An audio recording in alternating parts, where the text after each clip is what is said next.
Assalamualaikum warahmatullahi wabarakatuh.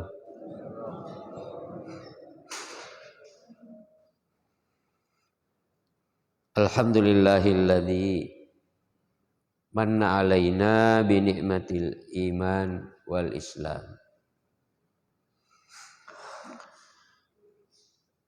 Wassalatu wassalam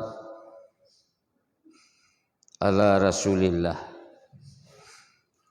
wa ala alihi wa ashabihi wa man walah.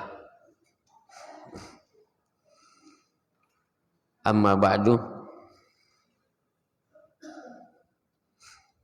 Para jamaah pengajian yang semoga dirahmati oleh Allah Subhanahu wa taala.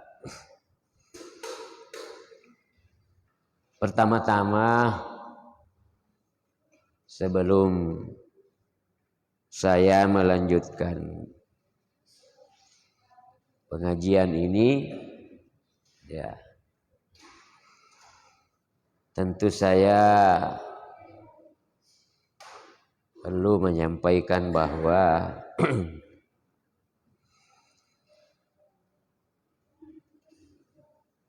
mungkin para jamaah sekalian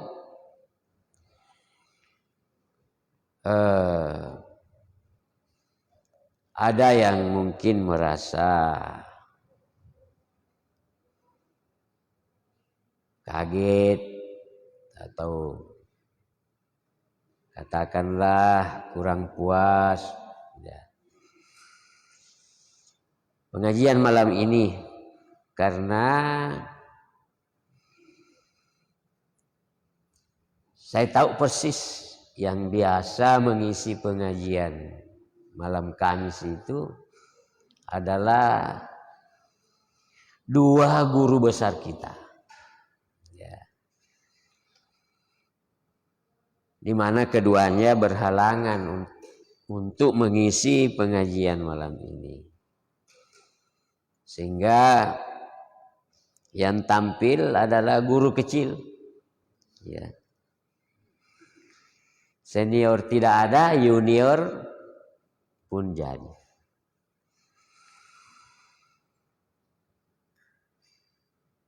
Oleh karena itu, tentu kalau guru besar kita berbicara, berdakwah, tentu berbeda dengan guru kecil. Dari awal saya berpikir untuk mengisi pengajian malam ini setelah saya dihubungi oleh panitia. Tapi karena ini adalah amanah, ya, maka saya terima ini sebagai suatu bentuk tanggung jawab, ya, untuk kita sama-sama dalam hal kebaikan. Para jamaah sekalian yang semoga dirahmati oleh Allah Subhanahu wa taala. Alhamdulillah, tentu kalimat inilah yang pantas untuk kita selalu ucapkan dalam mengawali setiap pertemuan, perjumpaan kita. Kita memuji Allah Subhanahu wa taala karena Allah lah yang memberikan kita kesehatan, kesempatan untuk selalu beraktivitas di dalam kebaikan. Shalawat serta salam semoga senantiasa tercurahkan kepada Nabi kita yang mulia, Nabi Muhammad sallallahu alaihi wasallam, yang telah mewariskan kepada kita ilmu-ilmu agama, sehingga dengan ilmu itu kita meniti hidup kita ini di jalan Allah Subhanahu wa taala. Para jamaah yang berbahagia, tentu kita di dalam kehidupan kita ini, dalam setiap aktivitas kita, dalam ibadah kita selalu meyakini dan selalu mengucapkan iyyaka na'budu wa iyyaka nasta'in. Hanya Engkaulah yang kami sembah Tuhan, dan hanya Engkaulah yang kami mintai pertolongan. Kalimat ini selalu kita ulang dalam salat kita.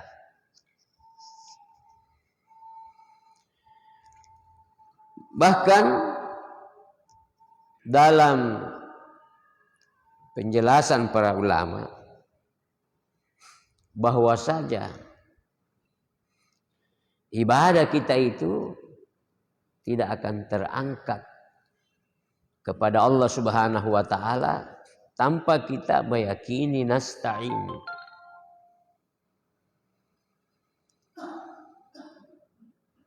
Permintaan kepada Allah Subhanahu wa taala, ketergantungan kepada Allah Subhanahu wa taala. Pada kesimpulannya bahwa nasta'in itu adalah doa kepada Allah Subhanahu wa taala. Bahwa kita harus selalu memanjatkan doa kepada Allah Subhanahu wa taala. Ibadah itu harus selalu dibarengi dengan doa kepada Allah Subhanahu wa taala.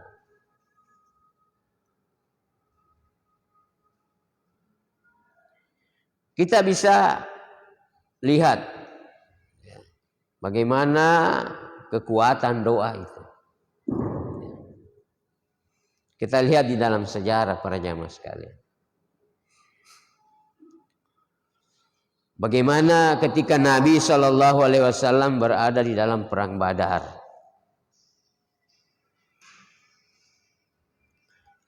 Dengan kekuatan doa Nabi kita Muhammad SAW. Sampai Allah Subhanahu wa taala menurunkan bantuannya. Bahkan begitu bersungguh-sungguhnya Nabi berdoa sampai Abu Bakar pada waktu itu heran. Sampai Nabi mengangkat tangannya. Sampai selendangnya itu selalu jatuh, dan setiap jatuh datang lagi Abu Bakar untuk memperbaiki selendang Nabi Shallallahu Alaihi Wasallam. Bahkan dalam riwayat sejarah kita lihat para jamaah sekalian, dari malam sampai pagi Nabi terus berdoa kepada Allah Subhanahu wa taala.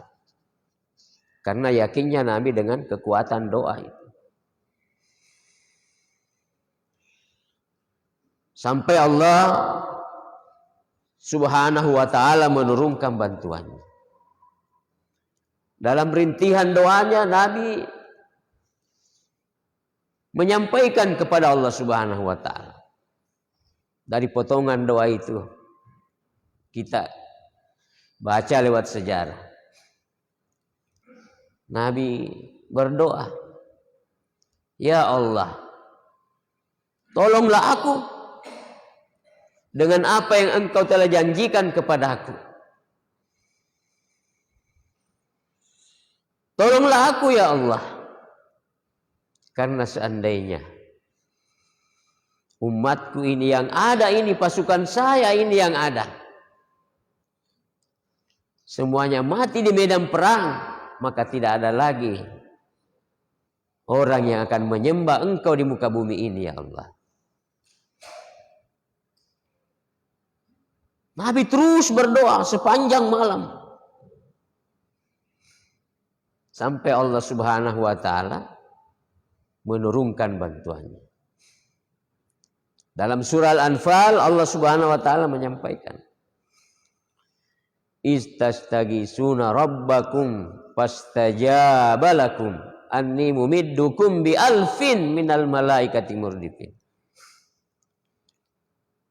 ketika engkau meminta, ketika engkau beristighasah Muhammad kepada Tuhanmu, maka saya terima, kata Allah Subhanahu wa taala. Saya terima doamu itu. Bahwa saya membantu engkau dengan menurunkan 1000 malaikat. Dari sini dapat kita lihat betapa yang namanya kekuatan doa itu.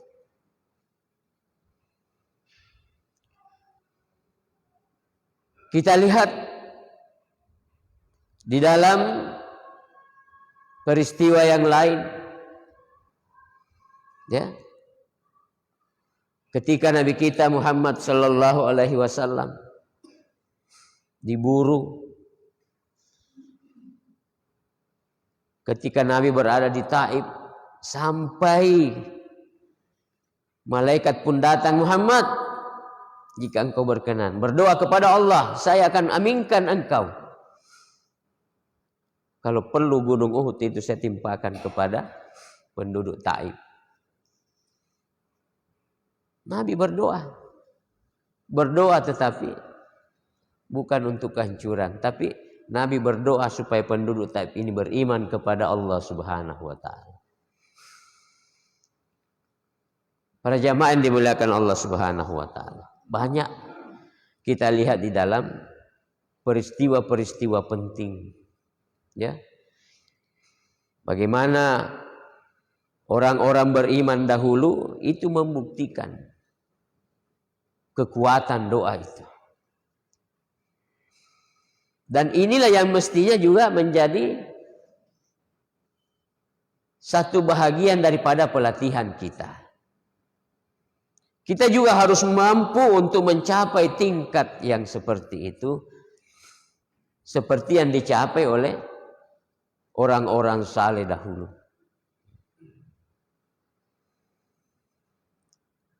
Kita lihat para jamaah sekalian, salah satu sahabat Habbab bin Arad, ya, itu Habbab pernah dibakar itu oleh orang-orang kafir. Dibakar, ya, dipanggang di dalam api. Tapi satu kekuatan yang dimiliki di dalam jiwanya itu adalah nasta'in. Engkau Tuhan yang saya tempati. Meminta tolong. Tidak ada yang lain. Kepadamu saya bergantung. Kepadamu saya memohon segala-galanya. Maka ketika beliau dilemparkan ke dalam api, dengan kekuatan doa dan rintihan dan keyakinannya tadi kepada Allah Subhanahu wa ta'ala, Allah Subhanahu wa ta'ala memperlihatkan kekuasaannya seperti yang pernah dialami oleh Nabi Ibrahim alaihissalam. Dengan tetesan keringat yang ada pada tubuhnya, sahabat ini yang jatuh menimpa api itu, membuat api itu menjadi padam seketika dengan tetesan keringat. Apa yang dimiliki oleh sahabat ini adalah kekuatan daripada nasta'in itu. Engkau yang aku tempati untuk meminta tolong, ya Allah. Jadi kalau orang biasa berkata, saya ini sudah lama berdoa, sudah lama sholat, tapi kok hidup saya tidak berubah. Mari kita tanya pada diri kita. Mungkin ada yang salah pada diri kita sehingga doa kita itu tidak terijabah oleh Allah Subhanahu wa ta'ala. Mungkin ada syarat-syarat doa untuk dikabulkan oleh Allah Subhanahu wa ta'ala itu. Mungkin Itu yang tidak terpenuhi sehingga doa kita tidak diterima oleh Allah Subhanahu wa taala. Ya. Karena kalau kita mengacu kepada perjalanan hidup para sahabat, orang-orang saleh, para pejuang, para nabi-nabi Allah Subhanahu wa taala, itu terbukti. Nah sekarang kembali kepada kita. Kenapa itu tidak terwujud? Ya. Kenapa itu tidak terkabulkan oleh Allah Subhanahu wa taala keinginan-keinginan kita? Ini yang perlu kita cari. Dengan mengacu kepada contoh sejarah terkabulkannya doa-doa orang-orang saleh dahulu. Para nabi-nabi Allah, para pejuang Allah Subhanahu wa taala. Itu yang perlu kita pelajari. Ya. Itu yang perlu kita kaji, itu yang perlu kita tahu supaya doa kita juga terkabulkan. Ya. Doa kita terijabah oleh Allah Subhanahu wa taala.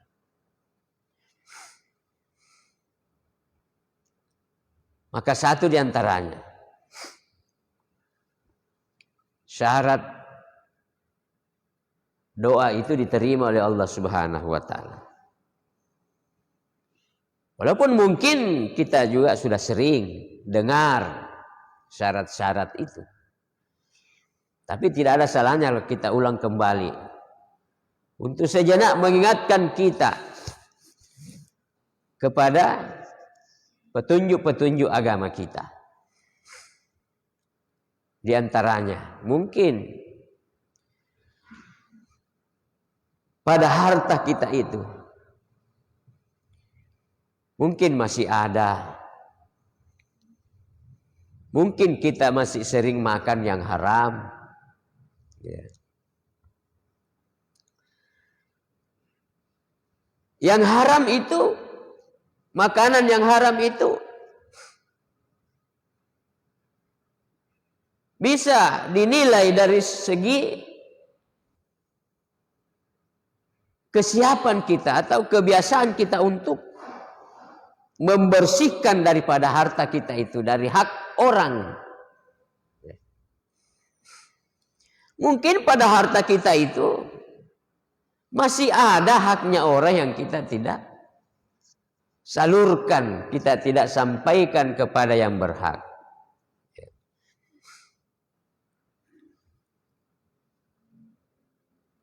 Jadi bukan hanya dari segi sumber itu harta itu sehingga dikatakan itu haram. Tapi sekalipun istilahnya sumbernya halal, tetapi di dalam pembagian dan penyalurannya itu yang tidak terpenuhi. Karena Allah Subhanahu wa taala menyatakan, "Wa fi amwalikum haqqun ma'lum." Pada hartamu itu ada haknya orang yang sudah dimaklumi. Artinya yang sudah menjadi ketetapan bahwa sekian-sekian kamu harus keluarkan dari harta kamu itu. Iya.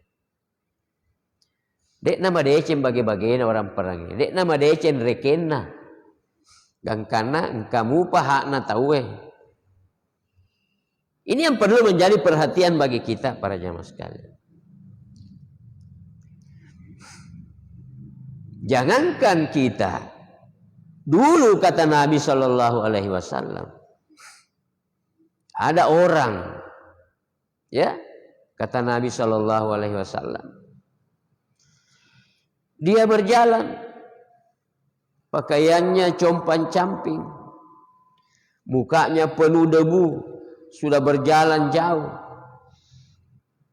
Kalau dari segi nilai-nilai kemanusiaan, wajarlah kalau orang ini dibantu, ditolong. Ketika dia berdoa kepada Allah Subhanahu wa taala. Dia minta kepada Allah. Tapi kenapa dia tidak ditolong oleh Allah Subhanahu wa taala pada waktu itu? Kenapa dia tidak dibantu oleh Allah? Dia sudah kelaparan, sudah kehausan. dia sudah capek, dia sudah kedinginan, dia sudah kepanasan, menempuh satu perjalanan yang jauh. Ya, dia berdoa, Rabbi, Rabbi, wahai Tuhanku, tolong saya Tuhan. Saya lapar, saya haus, saya kedinginan Tuhan, saya kepanasan. Ya, dia minta kepada Allah, mengibah kepada Allah. Maka kalau dilihat kata Nabi, orang ini wajar kalau dia dibantu oleh Allah Subhanahu wa taala. Tapi dalam kondisi seperti itu Allah tidak terima doanya. Kenapa? Malbasuhu haram, pakaiannya haram, masyrabuhu haram, minumannya haram, mat'amuhu haram. Fa anna yustajabu lah. Bagaimana dia bisa dibantu oleh Allah? Bagaimana doanya bisa diterima oleh Allah Subhanahu wa taala? Ini yang perlu menjadi perhatian bagi kita. Dari satu sisi. Karena ternyata salah satu syarat doa itu adalah ketika seseorang itu tidak lagi suka makan yang haram. Termasuk yang syubhat. Ya. Karena Nabi Shallallahu Alaihi Wasallam itu mengingatkan kita kepada hal-hal yang syubhat, yang tidak jelas apakah haram atau tidak. Ya. Nabi Shallallahu Alaihi Wasallam itu mengingatkan kita, ittaqus syubhat. Hati-hati, takutlah kamu kepada hal yang syubhat. Ya. Itu dalam satu keterangan dikatakan, mau waqa'a fis syubhati waqa'a fil haram. Siapa yang selalu terjatuh dalam urusan syubhat, maka dia akan jatuh dalam urusan yang haram. Sedikit saja. Sehingga kita perlu kehati-hatian. Ya. Bagaimana kita lihat dalam sejarah itu para jamaah sekalian. Abu Bakar. Ya. Begitu hati-hatinya dia di dalam persoalan ini. Sampai satu ketika anaknya itu pernah memungut buah yang jatuh di dalam pagarnya. Jatuh di dalam pagar. Nandre anaknya. Nah kosi timun anak-anak karena talua-lua. Ya.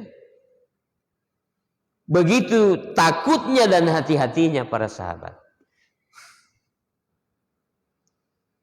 Karena Nabi sudah memberikan satu peringatan keras di dalam sebuah hadis.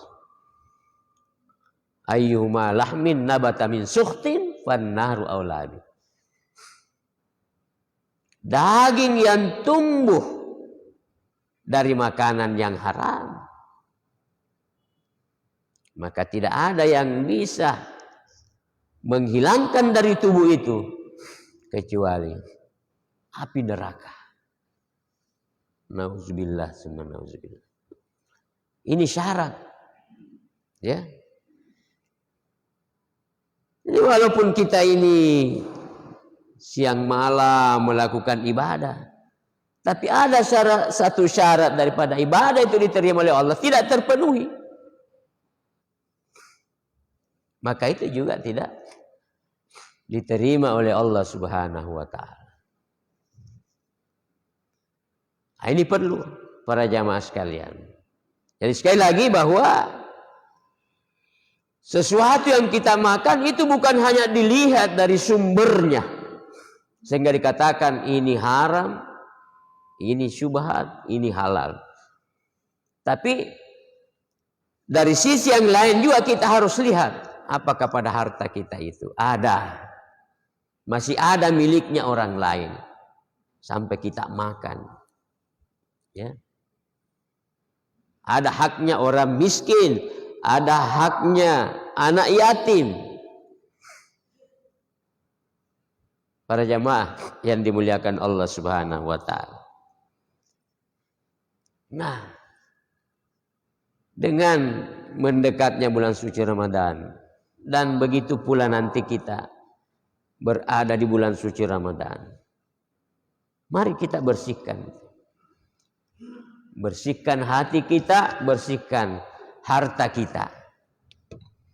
Dengan infak dan sedekah kita bersihkan. Dengan zakat kita bersihkan harta kita. Ya, dengan zikir, dengan doa, dengan tilawah kita bersihkan hati kita.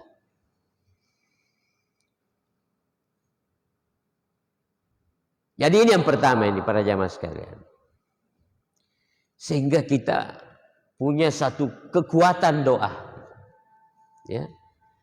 Kalau kita ingin doa kita terijabah, kita penuhilah syarat-syarat itu.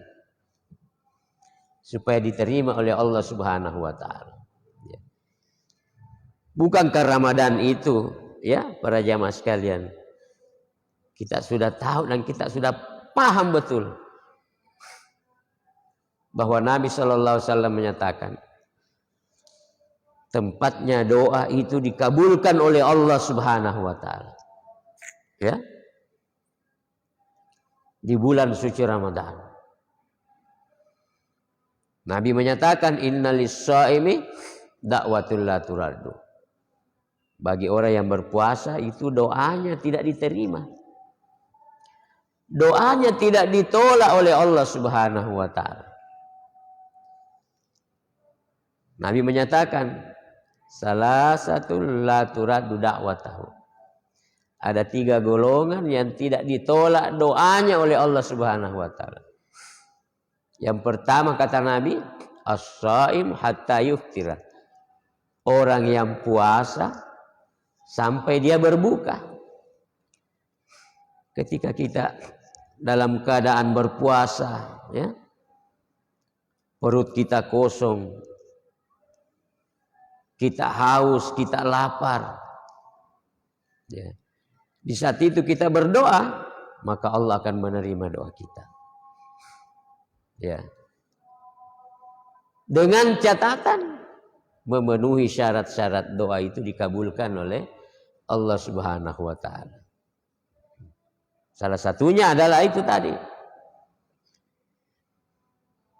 Bersihkan harta kita, bersihkan yang kita makan dari hal-hal yang haram dan yang syubhat.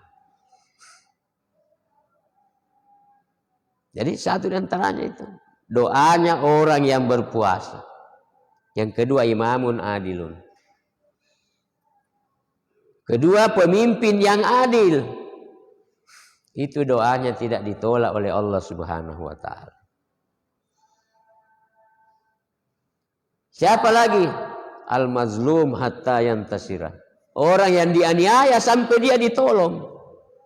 Ketika ada orang yang teraniaya, hak-haknya, kebebasannya, kemanusiaannya tidak terpenuhi. Maka ketika dia berdoa kepada Allah Subhanahu wa taala, maka itu doanya akan dikabulkan oleh Allah Subhanahu wa taala. Jadi ini para jamaah sekalian, poin pertama yang perlu kita perbaiki, ya. Perlu menjadi satu tazkiyatun nafs bagi kita semua. Pensucian jiwa kita. Jika doa kita ingin dikabulkan oleh Allah Subhanahu wa taala. Yang kedua, mungkin selama ini kita tidak memiliki yang namanya sifat raja. Apa itu raja? Adalah pengharapan penuh kepada Allah Subhanahu wa taala. Satu contoh para jamaah sekalian, contoh kecil yang menjadi bahagian daripada kehidupan kita ini. Apakah kita betul-betul ini sudah yakin Ya, bahwasanya seseorang itu tidak akan mati kalau masih ada sebiji nasi yang belum dia makan.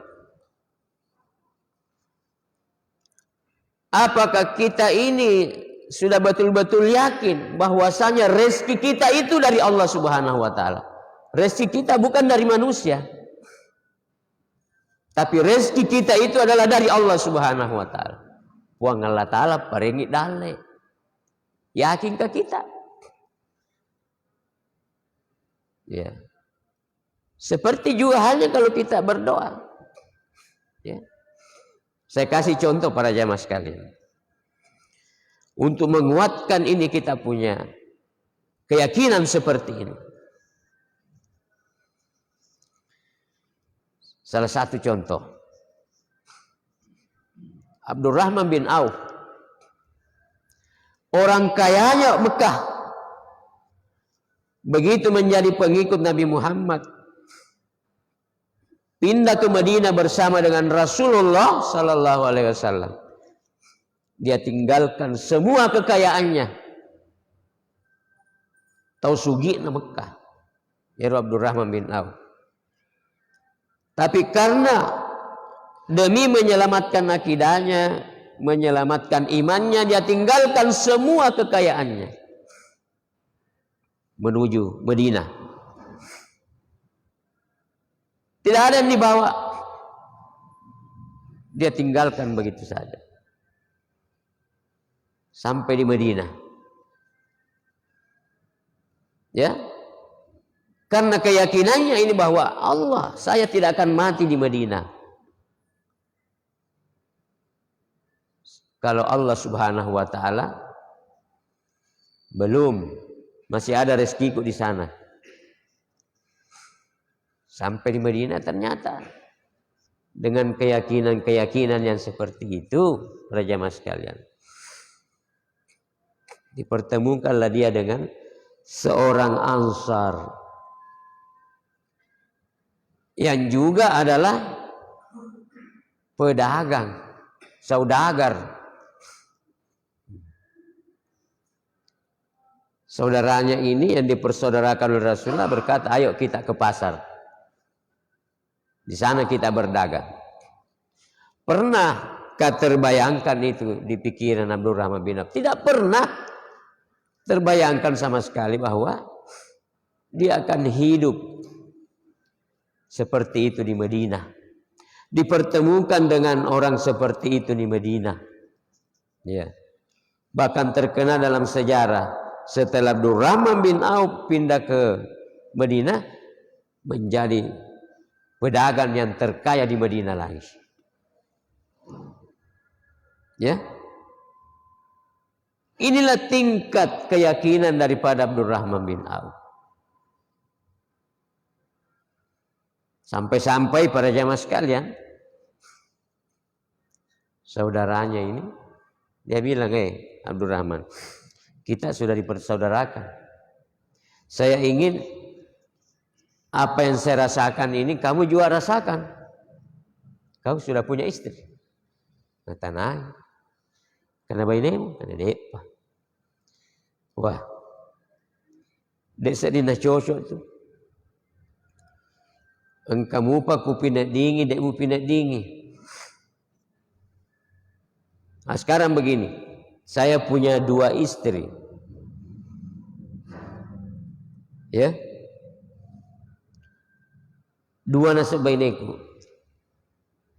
Pilih ini koro, kagaya nu puji. Kung kana nu puji, ku telai setelah habis masa iddahnya, kau nikahi.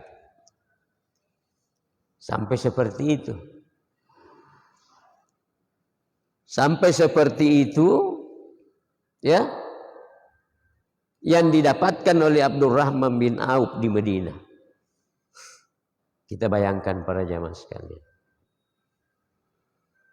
Ya, maka salah satu di antaranya itu tadi,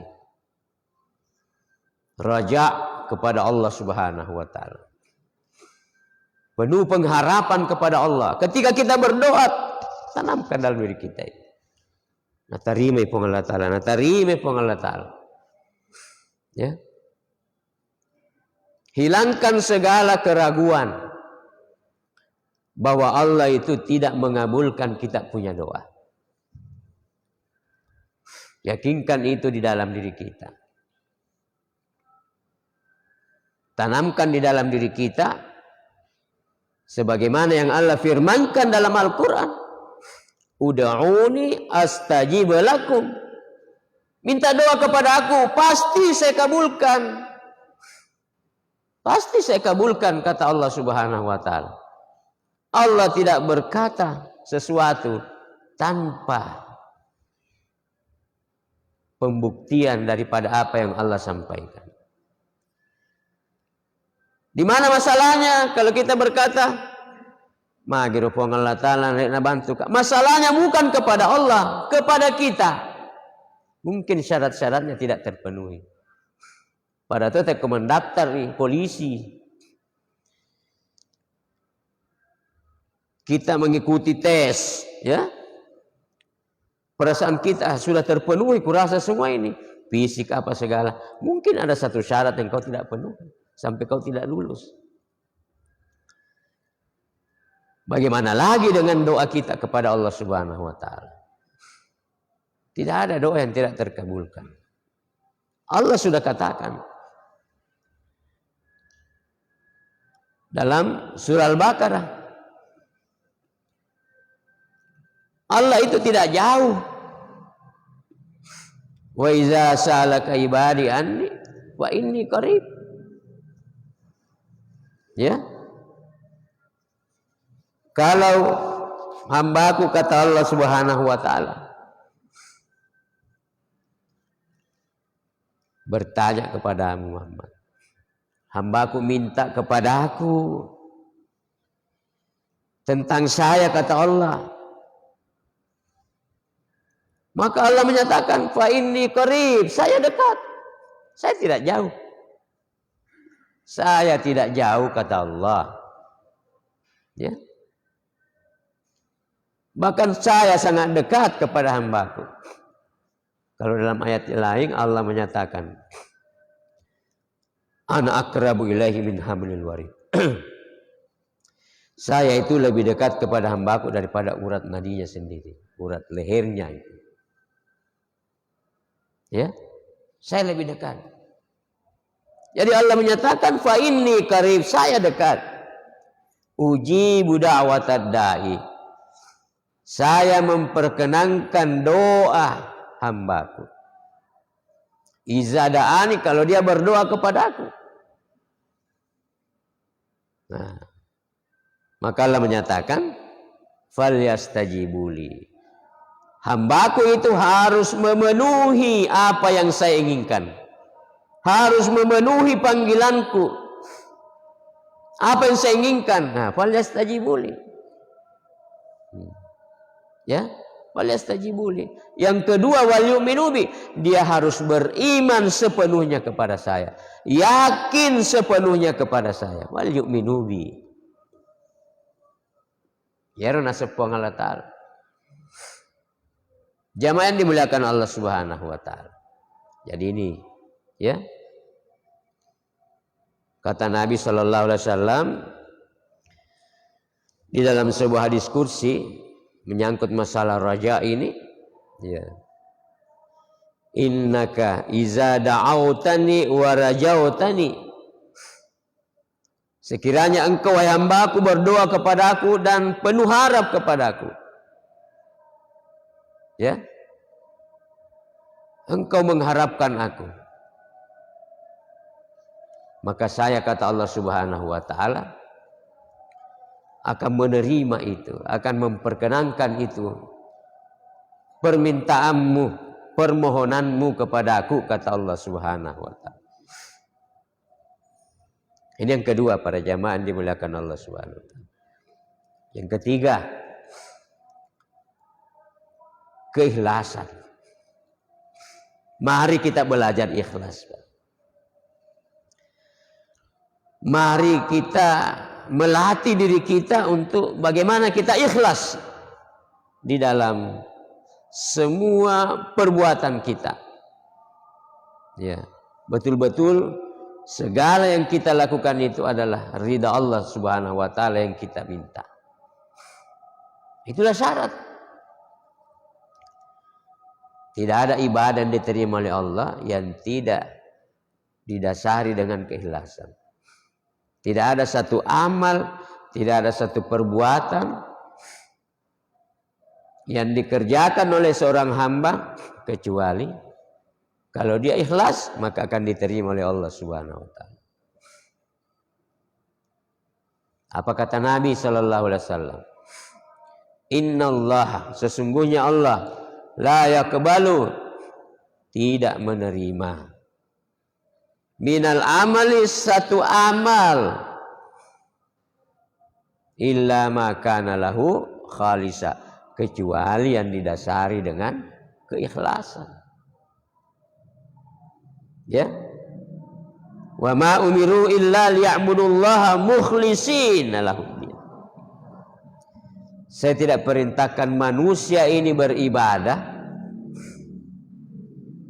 kecuali dengan syarat keikhlasan itu tadi.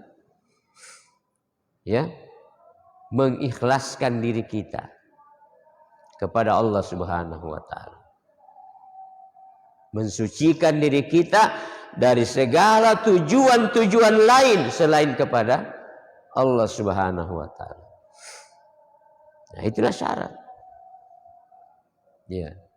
Itulah syarat yang perlu kita penuhi. Inilah yang dibuktikan oleh orang-orang saleh dahulu. Ya. Itulah yang dipraktekkan oleh orang-orang beriman dahulu dengan kekuatan doa. Satu ketika salah seorang sahabat datang kepada Nabi. Dia berkata, "Ya Rasulullah, tidakkah engkau mendoakan kita ini?" Ya. Mengapa engkau tidak doakan kita? Kita ini sudah tersiksa ini Rasulullah. Waktu para sahabat masih berada di Mekah pada waktu itu. Ya. Itu dia datang kepada Nabi. Nabi sementara duduk-duduk di pinggir sandar-sandar kepala di Ka'bah. Datang sahabat. Terus Nabi menjawab, "Hai sahabatku, perlu kau tahu. Itu orang-orang dahulu beriman sampai digergaji itu. Ya, digergaji. Mapue dua tu nasa tempat periolo. Mereka disisir dengan sisir dari besi yang sudah dipanasi. Iya iko nasa belum seberapa kau sudah minta didoakan. Parakaimu dulu, perbaiki semuanya. Padicengi. Ya. Jadi para jamaah sekalian, dari contoh-contoh sejarah ini bisa kita mengambil banyak sekali pelajaran. Ya, jangan kita mengeluh. Ya, jangan kita berputus asa. Ya. Atas apa yang kita alami dengan keinginan-keinginan kita kepada Allah Subhanahu wa taala. Keluhan-keluhan kita kepada Allah. Sampai kita seolah-olah menyalahkan Allah Subhanahu wa taala. Ya. Seperti yang saya katakan tadi. Mungkin kita berkata dalam diri kita, bateku nasa di mas sempajang, bateku na masalatul lahi, gitu, dan sebagainya. Kenapa hidup ini tidak berubah? Ya. Maka yang perlu menjadi koreksi adalah diri kita. Ya, semua kembali kepada kita. Ya. Jadi para jamaah dimuliakan Allah Subhanahu wa taala. Selagi kita ini menghadapi bulan suci Ramadan, maka di bulan suci Ramadan itulah merupakan bulan untuk melatih diri kita. Ya. Mari kita latih diri kita. Bagaimana di bulan suci Ramadan itu kita perlihatkan kesungguhan kita. Ya. Kita betul-betul fokus melatih diri kita untuk meminta sepenuhnya kepada Allah Subhanahu wa taala dengan penuh harap. Ya. Kita bersihkan segala yang menghalangi doa kita terijabah kepada Allah Subhanahu wa taala. Mudah-mudahan bulan suci Ramadan ini membawa berkah buat kita semua dan membawa sebuah perubahan besar dalam diri kita, terutama dalam hal masalah keimanan dan ketakwaan dan kepribadian muslim kita semuanya insyaallah. Demikianlah yang dapat saya sampaikan. Mudah-mudahan tausiah ini ada manfaatnya untuk kita semua. Kita berharap bahwa segala yang baik itu datangnya dari Allah Subhanahu wa taala. Aqulu qauli hadza hadanallahu wa iyyakum ajmain. Assalamualaikum warahmatullahi wabarakatuh.